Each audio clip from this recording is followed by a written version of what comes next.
The assassination of conservative activist and media personality Charlie Kirk has sent shockwaves across the entire political landscape. There is anger. I'm sick and tired of seeing the bullets. They're only going one way.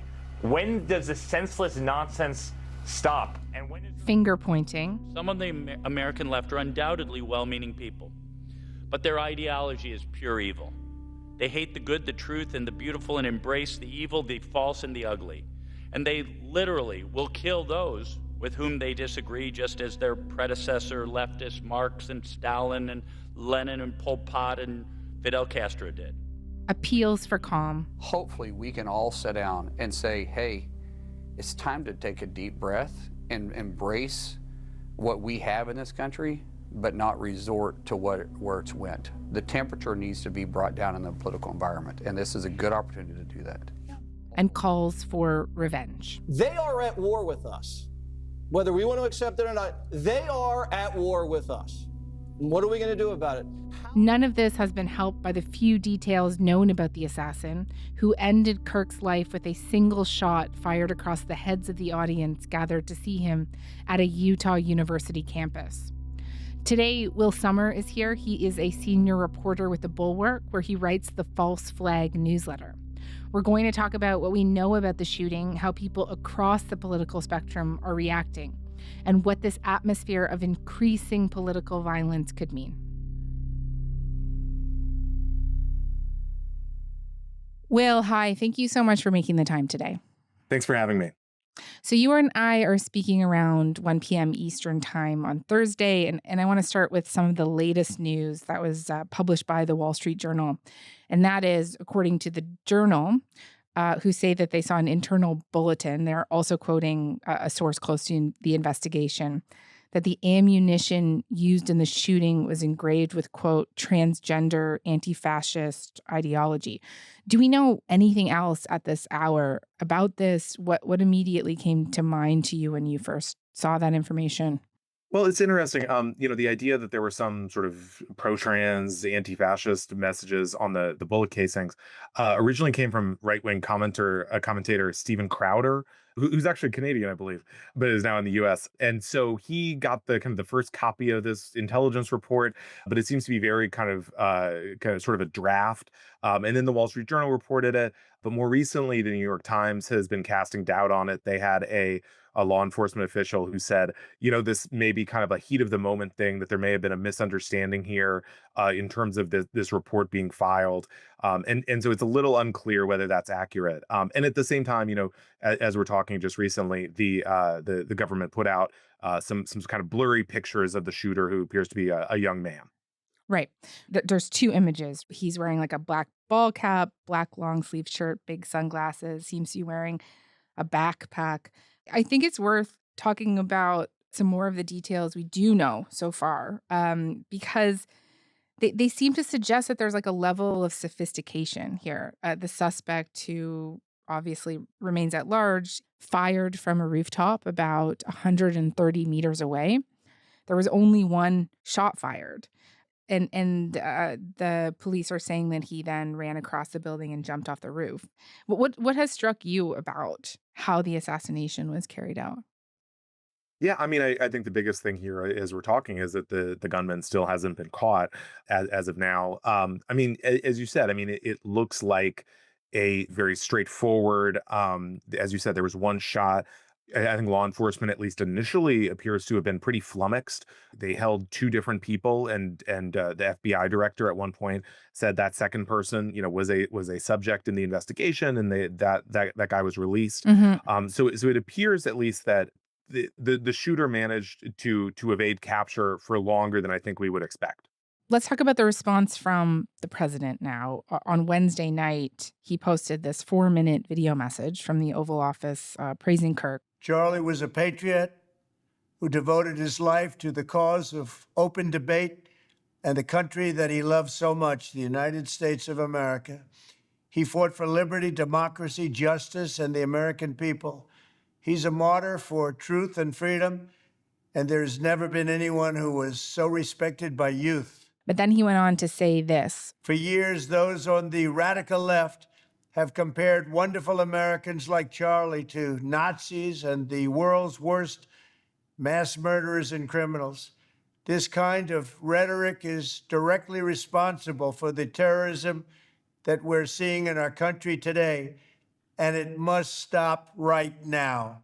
Also that his administration will, quote, find each and every one of those who contributed to this atrocity and to other political violence, including the organizations that fund it and support it, as well as those who go after our judges, law enforcement officials, and everyone else who brings order to our country. What are people concerned about what could follow here? Yeah, I mean, I think broadly, I think Americans are concerned about how much political violence is becoming commonplace in our culture. Whether it was the assassination attempt on Nancy Pelosi. Drop the hammer. It was a sudden attack captured on police body cam. Tonight, the video showing the moment Paul Pelosi, husband of former Speaker Nancy Pelosi, was knocked unconscious, struck in the head with a hammer inside his home. Police confirming this was a targeted attack. A source briefed on the investigation says the alleged assailant told police when they arrived, "We are waiting for Nancy." January 6th, or the assassination attempts on Donald Trump. Take a look at what happened. And now this. And then I think in the shorter term, certainly in the right-wing media, there's a lot of talk about this is war. Charlie wanted to do debates, but the time for debate is over. And it makes you wonder, is there going to be some retaliation? There's certainly a lot of, I think, understandable anger on the right. At the same time, it's really unclear what this gunman's motivations were. But I do think more broadly in America, there is alarm at how much political violence we're starting to see. Yeah. Just coming back to some of the reaction from MAGA and the right, of course, there was a lot of grief. I watched Megyn Kelly and Glenn Beck literally weeping on the air. They're reporting that Charlie has died, that he's dead at the age of 31.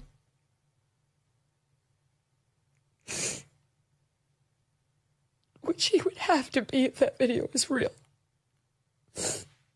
There's no way he survived that. But also, Jesse Waters. This is unacceptable and has to stop. And it has to stop now. And everybody's accountable. And we're watching what they're saying on television and who's saying what. The politicians, the media, and all of these rats out there. This can never happen again. It ends now. Greg's right again. This is a turning point. And we know Libs of TikTok account posted this is war. Like, how widespread would you say that kind of sentiment is right now? Yeah. I mean, I think the idea of a civil war or war has for years been really widespread on the right, much more than I think as an American I would like to see. But really, in particular, after this Charlie Kirk assassination, I think we're seeing a lot more discussion from people with really big platforms. I mean, you mentioned Libs of TikTok. I mean, she's been to the White House. She's sort of a favored influencer of the Trump administration. Stephen Miller, who's of course, very powerful Trump advisor, is putting out language about, these sort of insidious forces on the left that are undermining the country. And so I do think this assassination has really ratcheted up the political tension in the United States. And unfortunately, because we have so many guns here, it doesn't have to be that there's a whole, like a confederacy or, that there has to be a whole military organization. It only takes someone with a gun to continue this violence.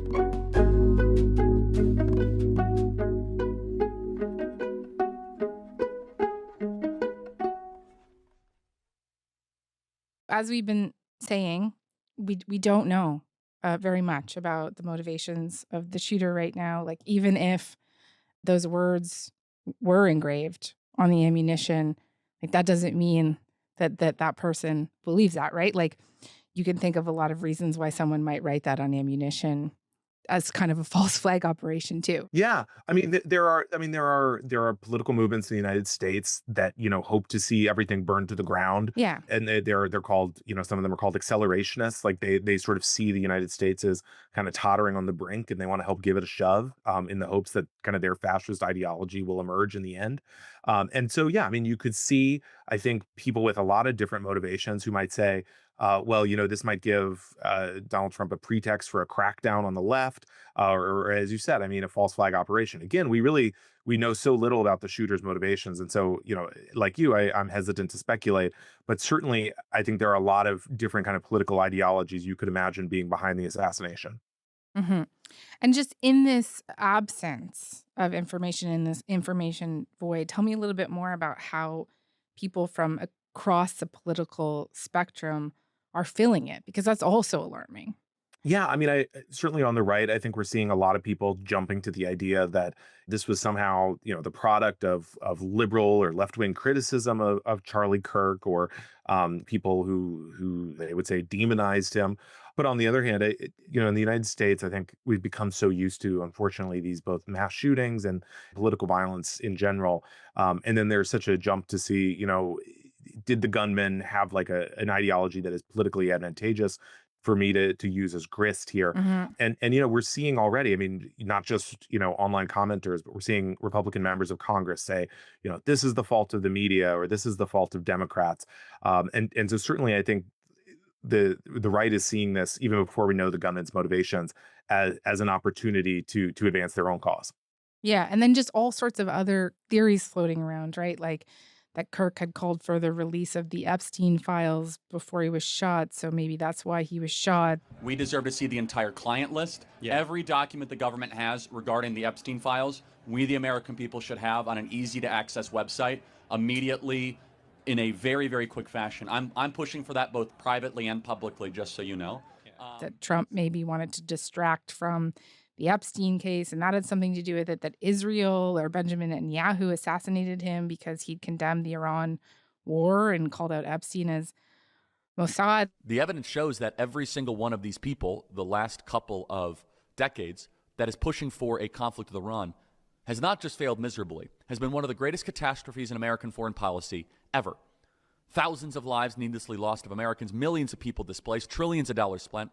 And let's be honest, at this particular moment, we cannot afford this war. And this is no longer just speculation. First of all, the evidence that shows that Epstein was a creation of either Mossad, Israeli intelligence, American intelligence, Saudi intelligence, or maybe he was just a... Like, I don't know if you saw the stuff that's going around this morning too. Like, people are taking that video of Trump and like questioning if it's even real. The video statement they did from the Oval Office, and like wondering if it's AI. Just the level of paranoia around this kind of stuff right now is really something. Yeah, the media environment and the political environment in the United States is really rife with conspiracy theories. And as you said, there's been so much focus on the Jeffrey Epstein case this summer after Donald Trump tried to close the case kind of very abruptly. People are saying, well, maybe Charlie Kirk asked too many questions about Epstein, or because he had been critical at times of Israel. I have less ability sometimes online to criticize the Israeli government without backlash than actual Israelis do. Mm-hmm. And that's really, really weird, isn't it, Megan? There's sort of a whole cottage industry on the American right of saying everything bad that happens is the fault of Israel. And the confluence of the fact that the gunman hasn't been captured, and that the shooting appears to have been at least relatively professionally done, it's raising a lot of questions for people.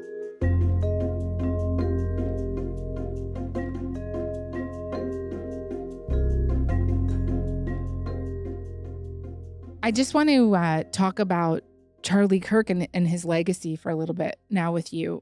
There were moments of silence for Kirk yesterday on Fox News, but also before the New York Yankees and Detroit Tigers game. Trump ordered flags across the U.S. at military posts and embassies to be flown at half staff. You've done a lot of reporting on the MAGA movement, and Kirk was really kind of this titanic figure in it. His audience in Utah looked like a college football game. How would you describe what he built over the years and the influence that he had? Yeah, Charlie Kirk was maybe the most prominent conservative media figure in the United States. Certainly, I would say in the top 5. And he really he built that over just the course of a decade as a teen conservative activist. When we graduate from high school this coming June, we're handed a diploma. That's also an invoice for hundreds of thousands of dollars that my generation is going to have to pay off through interest, high taxes, and a stagnant economy. We here at SOS Liberty believe that if we do not change the conversation back to us, the kids that are going to have to inherit this debt, that our economy will be stagnant for years to come. And our website, we have really interesting... He hooked up with some donors, and they said, well, we should start a new campus and young Republican political organization, and that was Turning Point USA. So I run a national student organization that advocates for free markets and limited government on college and high school campuses across the country. A lot of our young activists are here at the conference. They'll be wearing red polos, or if you see the big signs that say, I know some people think it's harsh language, but wait till you hear what they say to us. Big government sucks, that's us. And they're walking around. Please engage them. These are the young patriots that are doing the work that is necessary to fight back against the intolerant left on our campuses. So give them some recognition. But then it really accelerated from there. I mean, the traditional image of young Republicans in the United States has been one that's very kind of stodgy, sort of, old before their time, people with kind of boring events. And Charlie Kirk energized that. And he said, well, we're going to have these conferences that are going to be, kind of like big parties and getting people really pumped up about supporting Donald Trump. He created his own sort of media empire with a lot of acolytes under him that was he became a social media figure outside of politics. I mean, I think he got a lot of traction on TikTok. He would go on non-political podcasts. And he was also very close with the Trump family. I mean, he worked at one point for Donald Trump Jr. And from there became a sort of advisor and confidant of the Trump family and sort of almost like the sort of Trump representative in right-wing media. And so he had a lot of power and a very big audience. Mm-hmm. How personal do you think his death is for the Trump family?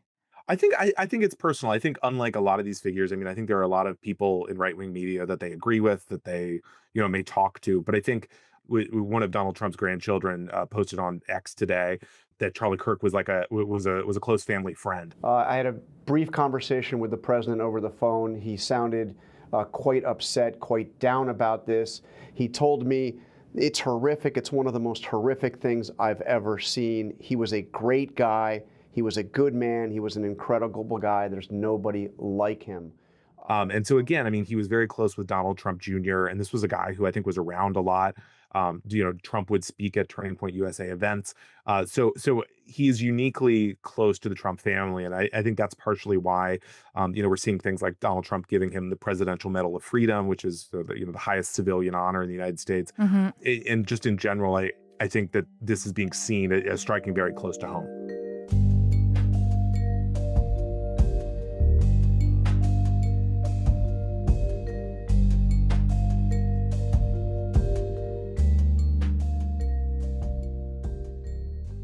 I just wonder if you could talk to me a little bit more about the events that he held on these college campuses. The vice president, J.D. Vance, described them as places with open and honest dialogue between the left and the right. Yeah, so Charlie Kirk, one of his sort of the main reasons he rose to fame more broadly in mainstream culture was he would go to these college campuses. And for the most part, I mean, the theory was they were kind of liberal institutions. I mean, in the case of his one this week, I mean, obviously it was in Utah, it's probably mostly conservative. But for the most part, the idea was, Charlie Kirk is going to set up a tent on your campus or give a speech, and then he will debate with mostly liberal or progressive students. Are you a voter? I am a voter. I'm a registered voter. I vote and you vote. So I'm talking to voters of this country that will determine the future of Western civilization. That's what I'm doing. George Floyd didn't die because of the police officer. He died largely because of a drug overdose. But he had his knee on his neck. We all saw the video. But the knee on the neck is actually an approved police technique that police departments taught Derek Chauvin to use. Do you view democracy as an American value, something that's very important to the fabric of this country? No. Where is democracy in the U.S. Constitution? Oh, okay. So No, hold on. Where is the word democracy? I don't think the word democracy is in the Constitution. So where is the word democracy in any of the founding? What is a woman? Who identifies as a woman? What is that thing? You can't answer the question with the question. And so this kind of, the trope was, it would be like kind of like Charlie Kirk owns, blue-haired social justice warrior. And so this was both, he's bringing the conservative message to these campuses. He's inspiring the young conservatives or potential conservatives on campus. He's also getting sort of material for his social media empire because he's getting these kind of epic own clips. That's kind of what this incident this week where he was shot, what that was shaping up to be. Mm-hmm. Can you take me through his stance on a lot of the fault line issues in America? Guns, abortion, campus politics, progressive issues, that kind of thing. Yeah, I mean, Charlie Kirk was really sort of a very mainline Trump supporter, and that includes, I think, sort of changing in the wind, however Donald Trump felt the movement needed to go. Initially, I think when he started out in the first Trump administration, he was very, or excuse me, even before the first Trump administration, he was very kind of like what we think of as a Tea Party person, kind of a classic Republican character. But then under Trump, I think he became much harsher on immigration. I mean, he certainly used very critical language. I mean, he would often he would say sometimes, at one point he said, Jewish communities have been pushing the exact kind of hatred against whites that they claim to want people to stop using against them. Now, I don't like generalization. Something that he sort of had to walk back. But I think like so much of the Trump movement, he was being pushed further to the right. He was initially very into legal immigration. He said, if you graduate from a United States university with a skill, upon graduation of your diploma, we should staple a green card behind your diploma. Okay, and then further right figures, white nationalists, started to attack him and disrupt his events. And then, cut to this year where he was saying we need a moratorium on even legal immigration from the third world. So he was really getting into, I would say, much further right kind of things over the course of a decade. Did you just say that white nationalists would come and disrupt his events? Can you tell me more about that? Yeah, I mean, this is kind of a key, I would say, sort of a key moment in Charlie Kirk's evolution that I think is often not quite understood. But basically, he was what we might think of as a kind of a very almost like pre-Trump figure in a lot of ways in terms of immigration, much more open to people of different ethnicities coming to the United States. But there's someone in the United States, a podcaster named Nick Fuentes, who's a sort of like a kind of a bizarre, almost like Joker-esque figure. He marched in Charlottesville, and he's almost like a mirror image. He's like a much more racist and bigoted Charlie Kirk, in that he kind of has his own army of young people. And so basically, because Charlie Kirk was perceived as open to immigration during the first Trump administration, Nick Fuentes really riled up his own followers to disrupt Turning Point USA events on campus, yell at their speakers, basically accuse them of being fake Republicans, of selling out white people. And I think pretty clearly as a result of that, Charlie Kirk really backed down on his openness to immigration. This assassination has, of course, brought many to resurface the American debate over guns, especially considering Kirk's own views on them. I'm sure you've seen it a lot, but people online have been really recirculating Kirk's own position, which was that I think it's worth it. I think it's worth to have a cost of, unfortunately, some gun deaths every single year so that we can have the Second Amendment to protect our other God-given rights. That is a prudent deal.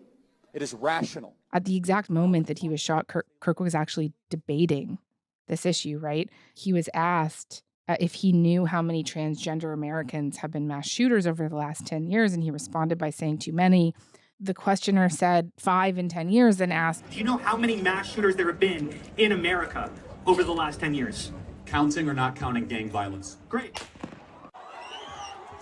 Hassan Piker, the very popular leftist streamer who we've had on this show before, both condemned Kirk's killing and tied it to the issue of gun control. The only thing that could have potentially saved Charlie Kirk from getting shot in the neck was if our administrations, prior to this one and this one as well, actually had reasonable gun control as a policy provision in the immediate aftermath of, 100 other school shootings that took place. This is why. But just can you talk to me about like the debate around guns and Kirk's place in it? Yeah, I mean, Charlie Kirk, I think, he said explicitly what you just mentioned, which is sort of the bargain the United States, in particular the Republican Party, has made, which is that because of the Second Amendment, we can't restrict gun ownership. And so we have to accept shootings, and in particular mass shootings, as sort of a cost of that freedom.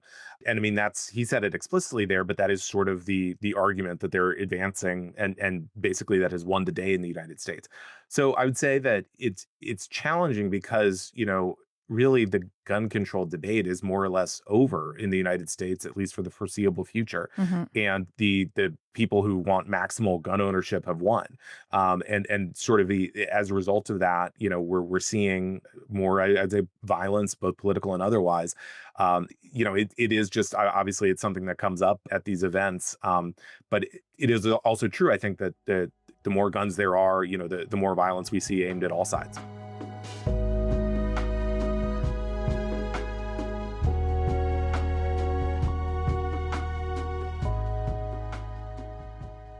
Look, in the last couple of years, as we talked about during this conversation, we have covered a lot of the political violence that we're seeing in the U.S. today, and it's really picking up.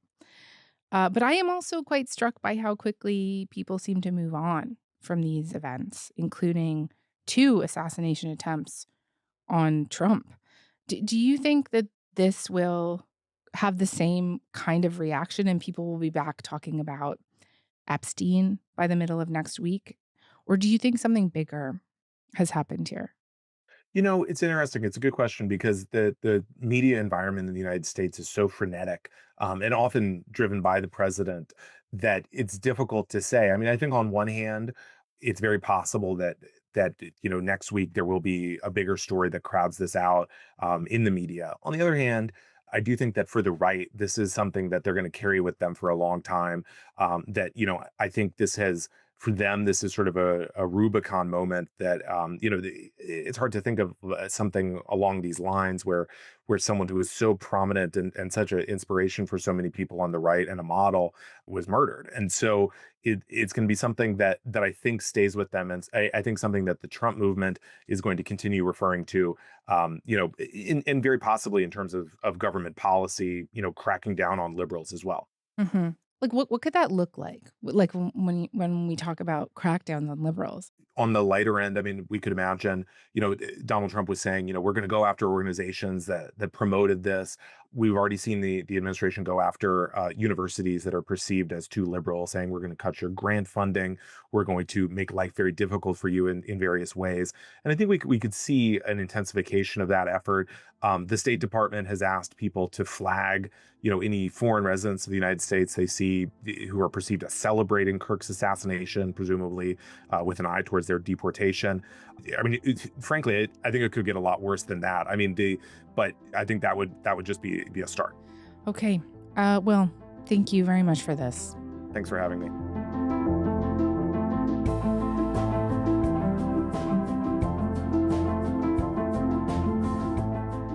All right, that is all for today. Front Burner was produced this week by Joyita Shengupta, Matthew Amha, Ali Janes, Lauren Donnelly, and Mackenzie Cameron. Our YouTube producer is John Lee. Music is by Joseph Shabison. Our senior producer is Elaine Chow. Our executive producer is Nick McCabe-Locos. Thanks so much for listening, and I'll talk to you on Monday.